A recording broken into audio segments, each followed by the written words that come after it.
Hello everyone, आज म फेरि तपाईको अगाडि प्रेजेन्ट भएको छु। आज म एकाउन्टिङ इक्वेसनको एउटा क्वेशन लिएर प्रेजेन्ट भएको छु। अस्ति मैले एकाउन्टिङ इक्वेसनमा के गर्ने हो, त्यसमा के हामीले गर्नुपर्छ त्यो कुरा नोट सहित पुरै डिटेलमा हामीले डिस्कस गर्यौं र आज त्यही च्याप्टरको एउटा क्वेशन यहाँ तपाईहरु अगाडि मैले प्रेजेन्ट गरेको छु र यो क्वेशन कसरी यसमा प्रेजेन्ट गर्ने, कसरी हामीले सल्भ गर्ने त्यो कुरा हामी आज डिस्कस गर्न गइरहेको छौं है। हेरौं त, क्वेशन मैले यहाँ बोर्डमै प्रेजेन्ट गरेको छु जहाँ लेखेको छ consider the following information, right. अनि यहाँ मैले रिक्वायर्ड छोडेको छु, पहिला लेखेको रिक्वायर्ड एकाउन्टिङ इक्वेसन। हामीले यो क्वेशनमा बनाउने के हो त एकाउन्टिङ इक्वेसन, जसको फर्मेट मैले यहाँ बोर्डमा प्रेजेन्ट गरेको छु। ल स्टार्ट गरौँ त। पहिलो ट्रान्जेक्सन छ ए नम्बरमा started business with cash and bank. ल हामी एकाउन्टिङ इक्वेसन बनाउन गइरहेको छौं जसको पहिलो ट्रान्जेक्सन यहाँ क्वेशनमा के थियो, started business with cash rupees 1 lakh and bank balance rupees 50,000। एउटा बिजनेसम्यानले आफ्नो एउटा बिजनेस स्टार्ट गर्दैछ जसमा उले इन्भेस्टमेन्ट कति गरेको 1 लाख क्याशमा अनि त्यसैगरी 50,000 बैंक ब्यालेन्स। त टोटल उले आफ्नो बिजनेस स्टार्ट गर्दाखेरि इन्भेस्टमेन्ट कति गरेको छ 1,50,000। त मैले नोट्स लेखाउने बेलामा यो ट्रान्जेक्सन डिस्कस गराएको थिए कि कुनै पनि बिजनेसम्यानले जब इन्भेस्टमेन्ट गर्छ भने आफ्नो बिजनेस चलाउनको लागि त्यसले हामी के भन्ने गर्छौं, क्यापिटल, राइट। त यो बिजनेसम्यानको लागि क्यापिटल हो र मैले यो फर्मुला पनि प्रेजेन्ट गर्न सिकाएको थिए कि एसेट्स को पोइन्ट अफ भ्यूले यदि कुनै पनि एसेट्स इकोनोमिक रिसोर्सेसहरु जुन अलरेडी मैले यो भन्दा अगाडिको भिडियोमा प्रेजेन्ट गरिसकेको छु कि जुन एसेट्सहरु बिजनेसमा आउँछ वा बिजनेसको इन्क्रिज हुन्छ त त्यो बेला एसेट्समा के गर्ने, प्लस गर्ने, बिजनेसबाट जान्छ त त्यो बेला के गर्ने, माइनस गर्ने। त यो ट्रान्जेक्सनको अकर्डिङ हामीले के सिक्न पायो कि यो जुन बिजनेस स्टार्ट गरेको छ जुन इकोनोमिक रिसोर्सेसबाट त्यो सब भनेको बिजनेसमा आउँछ त त्यो कारणले गर्दा एसेट्समा हामीले के गर्नुपर्छ, सबलाई सेपरेट प्लस गर्नुपर्छ जुन अलरेडी हामी फर्मुलामा गरिसकेको छौं। त हेरौं त, पहिला इन्भेस्टमेन्ट केबाट भयो, क्याशबाट 1 लाख, बिजनेसमा 1 लाख क्याश आयो। त्यसै अर्को एसेट्स पनि के आएको छ, बैंक ब्यालेन्स। त बिजनेसमा बैंक ब्यालेन्स पनि हाम्रो इन्क्रिज भयो त त्यसलाई पनि एसेट्समा के गर्नु पर्यो, प्लस।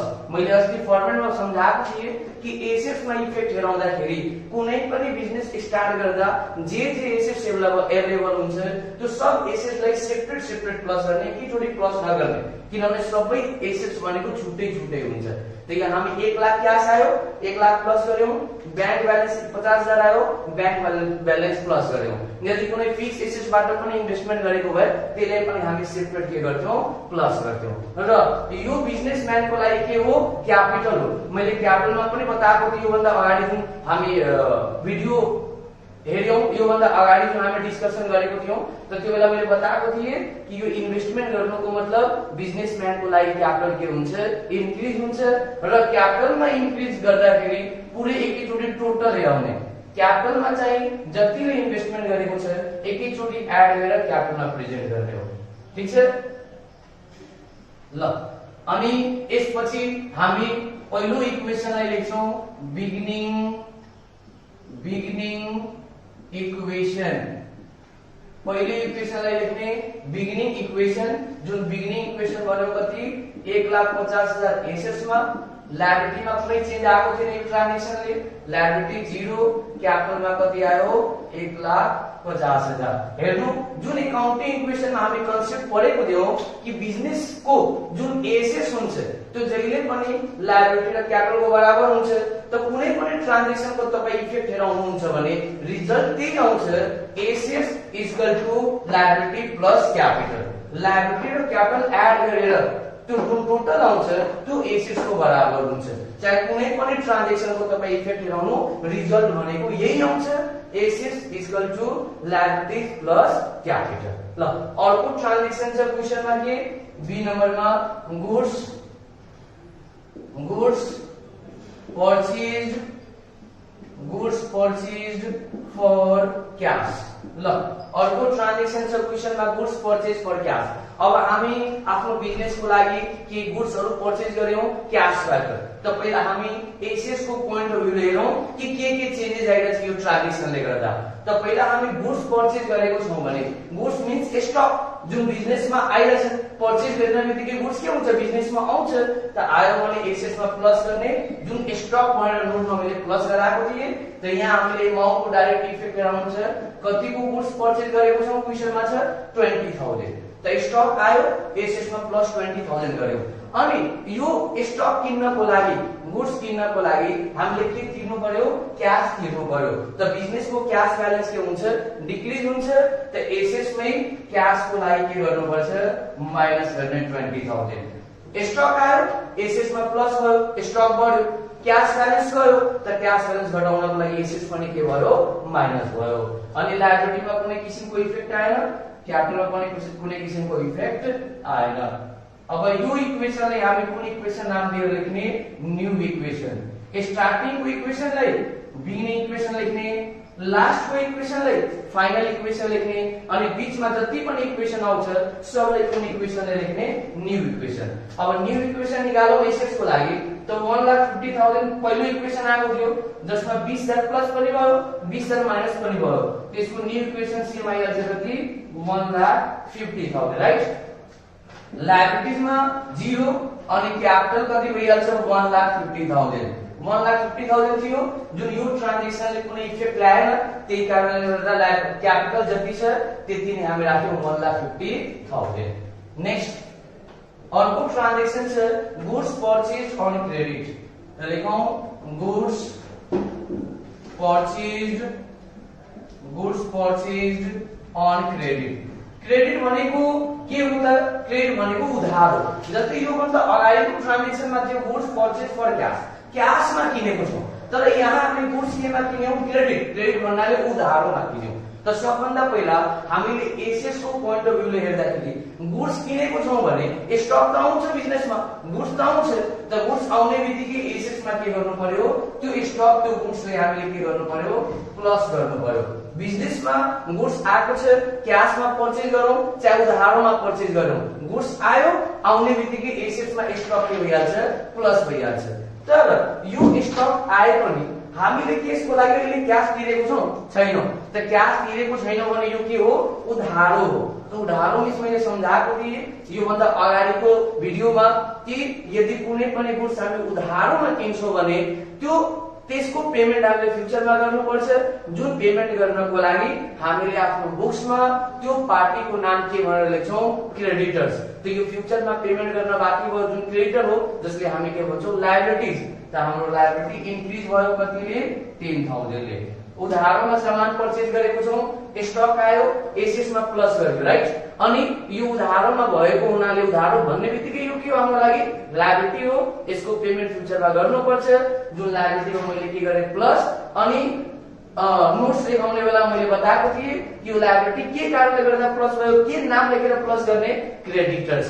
जोसँग उधारोमा सामान परचेज गरेको हो त्यसको नाम लेख्दाखेरि के नाम लेखिन्छ क्रेडिटर्स। ल फेरि हामी निकाल्दिन्छौं कुन इक्वेशन न्यू इक्वेशन।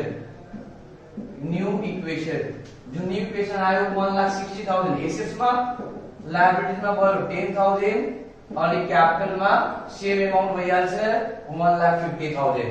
यसको पनि इक्वेशन हेर्नु त एसेट्स 1,60,000 छ, लायबिलिटी 10 अनि क्यापिटल 1,50,000। यो दुवैले एड गर्नुहुन्छ भने हेर्नु त एसेट्स आयो के आयो 1,60,000। त कुनै पनि ट्रान्जेक्सनको तपाई इफेक्ट निकाल्नुस्, त्यसको इफेक्ट निकालिसकेपछि रिजल्ट यही आउने हो assets equal to liability plus capital right. ल अर्को ट्रान्जेक्सन छ D number loan taken from bank.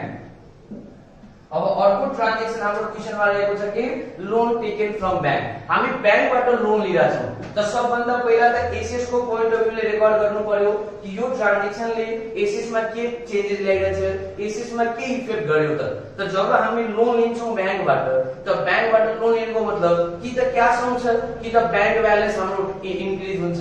It means loan लिने बित्तिकै हाम्रो एसेट्स के हुन्छ इन्क्रिज हुन्छ, चाहे त्यो क्याश को फर्ममा इन्क्रिज होस् चाहे बैंक ब्यालेन्स को फर्ममा इन्क्रिज होस्। यदि बैंकले लोन दिएको छ त हाम्रो एकाउन्टमा पैसा दिएको होला, इट मीन्स बैंक ब्यालेन्स को रूपमा इन्क्रिज भयो। इफ कुनै पार्टीसँग कुनै रिलेटिभ्सबाट कुनै फ्रेन्डसँग हामी लोन लिन्छौं भने त्यो बेला क्याशमा पाउँछ त त्यो बेला क्याश इन्क्रिज हुन्छ। त क्याश इन्क्रिज होस् चाहे बैंक ब्यालेन्स इन्क्रिज होस्, दुवै भनेको हाम्रो लागि एसेट्स नै हो। त लोन लिने बित्तिकै हाम्रो एसेट्स के हुन्छ इन्क्रिज हुन्छ। लोन हामी कति लिएको छौं 20000 त एसेट्समा प्लस गरिदिने 20000 इट मीन्स 20000। र यो लोन हामी लिएको छौं भने लोन हाम्रो लागि के हो, हामी बेसिक टर्म्समा पढेको थियौं लोन हाम्रो लागि लायबिलिटीज हो। यो लायबिलिटीज किन मान्यो किनभने आज जुन हामी लोन लिएको छौं बैंकसँग यसको पेमेन्ट हामीले फ्युचरमा गर्नुपर्छ हो। त यो लायबिलिटी भएको हुनाले लायबिलिटीमा के गरिदिने प्लस गरिदिने 20000 लोन भनेर। त यो हामी लोन लिएको छौं, पैसा आयो, एसेट्स प्लस गरियो, यो लोन हाम्रो लागि लायबिलिटी हो, यसको पेमेन्ट हामीले फ्युचरमा गर्नुपर्छ त लायबिलिटीमा पनि के भयो प्लस भयो। त्यस्तै अब फेरि अब हामी निकाल्दिन्छौं कुन इक्वेसन न्यू इक्वेसन। जुन न्यू इक्वेसन आउँछ एसेट्स को 1,80,000 राइट, लायबिलिटीज भइहाल्छ अब प्लस 30,000 अनि क्यापिटल सेम हुन्छ 1,50,000। अर्को ट्रान्जेक्सन छ ई नम्बर, जुन ट्रान्जेक्सन के छ goods costing ₹2000 sold for cash ₹3000। 2000 costing भएको गुड्स हामी सोल्ड गर्यौं क्याशमा कतिमा 3000। इट मीन्स यो ट्रान्जेक्सन हो goods sold for cash at profit.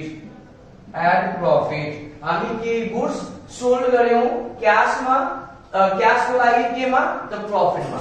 त मैले जब गुड्स प्रॉफिटमा र लसमा सोल्ड हुन्छ भने नोटमा सम्झाएको थिए कि एसेट्स को पोइन्ट अफ भ्यूले जति क्याश आउँछ त्यसलाई पहिला प्लस गर्ने किनभने यो हामी सोल्ड गरेको छौं। अनि इफ यो उधारो भयो भने त्यो बेला डेब्टर आउँछ, जुन डेब्टर पनि हाम्रो लागि के हो एसेट्स नै हो। त यदि हामी गुड्स सोल्ड गरिरा छौं त जति त्यसको सेलिङ प्राइस हुन्छ, जतिमा सेल गरेको त्यसले हामीले के गर्नुपर्छ प्लस गर्नुपर्छ। त यो क्वेशनमा हेर्नु कस्टिङ 2000 हो, सेलिङ प्राइस कति छ 3000 हो। त सेलिङ प्राइस 3000 भएको हुनाले यहाँ प्लस गर्ने एसपी कति 3000। अनि हाम्रो बिजनेसबाट गुड्स गइराछ त गुड्स जाँदाखेरि स्टकलाई माइनस गरिन्छ अनि माइनस गर्दा मैले यो सिकाएको थिए कि कुन माइनस गर्ने कस्टिङ प्राइस माइनस गर्ने जति त्यसको कस्ट प्राइस हुन्छ। त यहाँ स्टक माइनस गर्दाखेरि 2000 माइनस गर्ने राइट।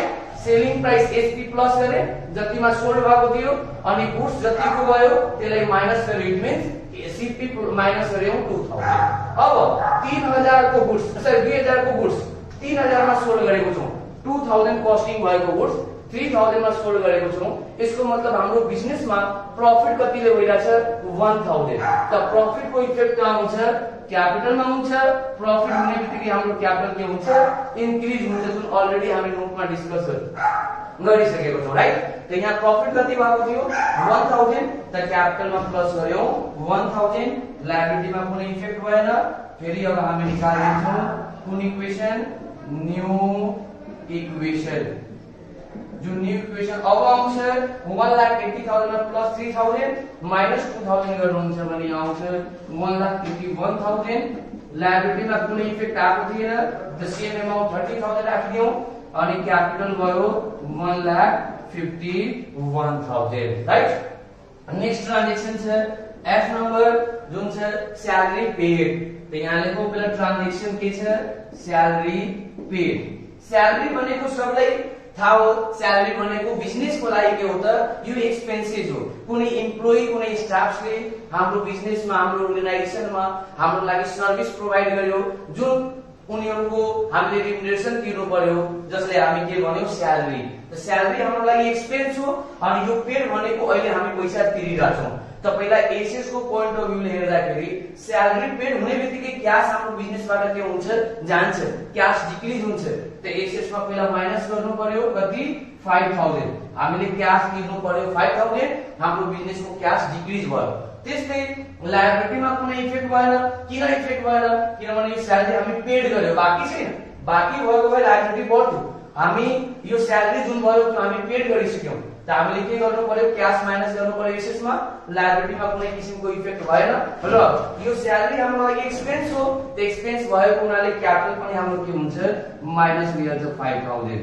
क्यापिटलमा एक्सपेन्स र लस हुन्छ भने हामीले माइनस गर्नुपर्छ, जुन हामी नोट्समा पढेको थियौं इन्कम र गेन भयो भने हामीले के गर्नुपर्छ प्लस गर्नुपर्छ। त प्रॉफिट हुँदाखेरि हामी यहाँ प्लस गरेको थियौं, गुड्स सोल्ड गर्ने बेलामा जुन प्रॉफिट भएको थियो त्यसलाई 1000 हामी प्लस गरेको थियौं, तर यहाँ हामी एक्सपेन्सेस पे गर्दै छौं, त एक्सपेन्सेस भएको हुनाले क्यापिटल के गर्नु पर्यो माइनस गर्नु पर्यो।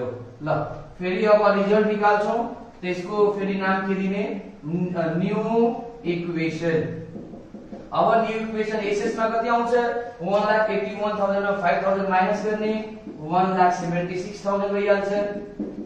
लायबिलिटी कति भयो 30,000 अनि क्यापिटल 1,51,000 थियो जसमा 5,000 एक्सपेन्सेस भयो, त अब क्यापिटल कति हुन्छ 1,46,000। अब लास्ट अब हाम्रो लास्ट ट्रान्जेक्सन रहेको छ के कमिसन रिसिभ, त लेखौं जी नम्बरमा कमिसन रिसिभ्ड, कमिसन रिसिभ्ड। ल जस्तै हामी स्यालेरी पे गरेको थियौं कि स्टाफले हाम्रो लागि सर्भिस प्रोवाइड गरेको ते उसको हामीले रिम्युनरेसन तिर्नु पर्यो, त्यस्तै हामी कुनै अरु पार्टी कुनै क्लाइन्टले हामी सर्भिस प्रोवाइड गर्यौं, जुन क्लाइन्टले जुन पार्टीले हामीले के दियो त कमिसन दियो, त जुन कमिसन हाम्रो लागि के भयो इन्कम भयो। स्यालेरी पेड गरियो त्यो हाम्रो लागि एक्सपेन्सेस हो, commission received, interest received, dividend receive दिने बित्तिकै त्यो हाम्रो लागि के हो यो इन्कम हो। त इन्कम हो भने सबभन्दा पहिला जुन पेड थियो त्यो हामीले के हेर्यौं कि paid means cash balance decrease हुन्छ, क्याश भइराछ, त एसेसमा हामी त्यसलाई माइनस गर्यौं। अब यहाँ रिसिभ भइराछ, रिसिभ मिन्स क्याश आउँछ, त क्याश आउने भएको हुनाले एसेसमा के गर्दिने जति क्याश आइराछ त्यसलाई एसेसमा प्लस गर्नु पर्यो। रिसिभ हुने बित्तिकै बिजनेसको क्याश के हुन्छ इन्क्रिज हुन्छ, बिजनेसमा क्याश आउँछ, त क्याश आउने बित्तिकै एसेस के भयो इन्क्रिज भयो र यो हाम्रो लागि इन्कम हो किनभने यहाँ कमिसन रिसिभ दिएको छ, त्यसको मतलब हामी सर्भिस प्रोवाइड गरेर यो कमिसन रिसिभ गर्दै छौं, त इन्कम भएको हुनाले क्यापिटलमा के गर्दिने प्लस गर्दिने कति 10,000। एक्सपेन्सेस थियो क्याश गयो एसेसमा माइनस गर्यौं अनि यो एक्सपेन्सेस हो क्यापिटलमा माइनस गर्यौं। अब यो इन्कम हो, इन्कम रिसिभ हुने बित्तिकै एसेसमा प्लस गरियो अनि यो इन्कम हाम्रो लागि त्यसलाई कहाँ प्लस गरियो क्यापिटलमा पनि प्लस गरियो। यो लास्ट ट्रान्जेक्सन थियो, त लास्ट ट्रान्जेक्सनको रिजल्ट निकाल्दाखेरि लेख्ने अब कुन इक्वेसन फाइनल इक्वेसन 1,86,000 एसेट्स को प्राइस भयो राइट, अनि लायबिलिटीज हुन्छ 30,000 को 30,000 अनि क्यापिटलमा भयो कति 1,46,000 प्लस 10 1,56,000। यो हाम्रो के त एकाउन्टिङ इक्वेसन। हामीले नोट्स अस्ति डिस्कस गरेको थियौं पुरै ट्रान्जेक्सनले कि कुन ट्रान्जेक्सनले हाम्रो एसेट्समा के इफेक्ट ल्याउँछ, लायबिलिटीजमा के इफेक्ट ल्याउँछ, क्यापिटलमा के इफेक्ट ल्याउँछ। अब त्यसैको बेसमा मैले एउटा के गरिदिए क्वेशन राखेर मैले त्यसको सल्युसन बनाइदिए। आई होप कि सबले एकदम राम्रोसँग नोट्स पढेको होला अनि त्यो नोट्सको बेसमा जुन मैले आज यो सल्युसन बनाए त्यो एकदम राम्रोसँग क्लियर भएको होला। त्यही पनि इफ कुनै अझै ट्रान्जेक्सनमा कसैले कुनै किसिमको प्रब्लम आयो भने तपाई कमेन्टमा मलाई बताउन सक्नुहुन्छ, म तपाईहरुको एन्सर त्यहाँ दिइहाल्छु है। त यो हाम्रो एकाउन्टिङ क्वेशन बनाउने तरिका हो, यसरी क्वेशनलाई हामीले एकाउन्टिङ क्वेशनमा प्रेजेन्ट गर्ने हो। ल थ्यांक यू फर वाचिङ।